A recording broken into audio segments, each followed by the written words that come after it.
Well, hello, Baptist Tabernacle. I'm going to be bringing us a series of devotions here during Holy Week.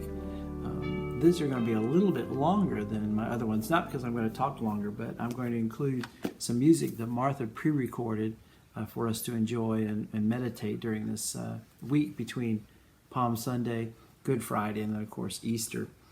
Today, my reading comes from John chapter 12. One of the challenges we're going to be looking at this week is that each of the gospel writers tells a slightly different story. Imagine an auto accident, and if the police gathered up all the various witnesses, they would each tell a slightly different story, not because they're lying or trying to be deceitful, but simply because they saw it from a different perspective. Each one of them may have a little piece of information that the other people didn't see, and so each of our gospel writers telling their story of Jesus is a little bit different. And this comes to us from John. So this is right before the triumphal entry. This is 6 days before the Passover. Jesus came to Bethany, where Lazarus lived. Jesus had raised him from the dead. Here a dinner was given in Jesus' honor.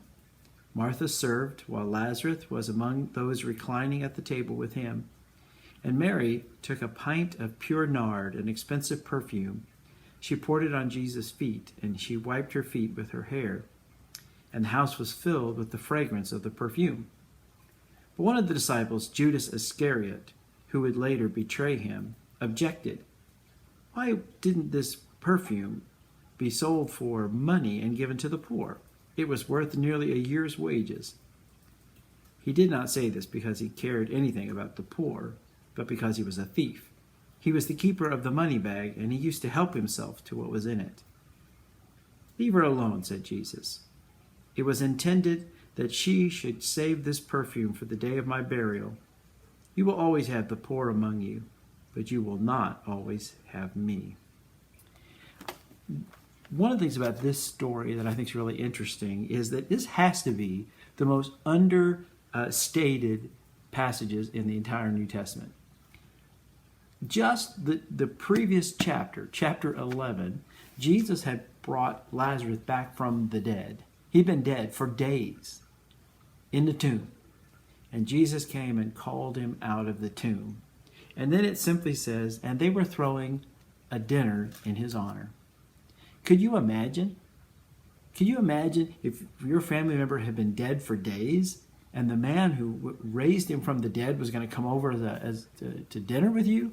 Man, this would be a party. I mean, this would be an awesome celebration. I mean, think about maybe you see somebody you haven't seen in a while, and you're like, "Hey, last time I saw you, you had longer hair. You got your hair cut." Or somebody, "Hey, I heard you got a new promotion at work." I mean, can you imagine this dinner party and be like, "Hey, you were dead last time I heard about you."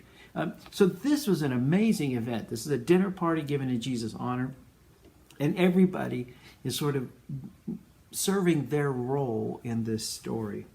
Martha is there serving. Lazarus is there with Jesus. And again, I cannot imagine what that conversation must have been like. Then Mary comes in and lavishes this expensive perfume on Jesus. It's as if she had to do something. And it wasn't practical. It didn't make a lot of sense, but it was simply an outpouring of her appreciation for what Jesus had done. And then you have sort of this foreshadowing. You have Judas, who's fussing about the cost of the perfume and what a waste it was. And then you have the Pharisees, who are plotting to kill Jesus, because this resurrection of Lazarus is sort of the last straw. I mean, how can you argue with that? You brought somebody back from the dead. And so this really sets in motion the events that will lead to the crucifixion. So that even in the midst of this celebration, just a week before Jesus is going to die, there's a celebration of life and a resurrection as almost a foreshadowing of what's about to come. But sadly, Lazarus will die again. But after Christ's resurrection, we come to know eternal life, so that those who die in faith, and this is what Jesus said to Lazarus' sisters, if you believe, Even though you die, you shall live again. So thank you for listening, and enjoy Martha's music, and I will talk with you tomorrow.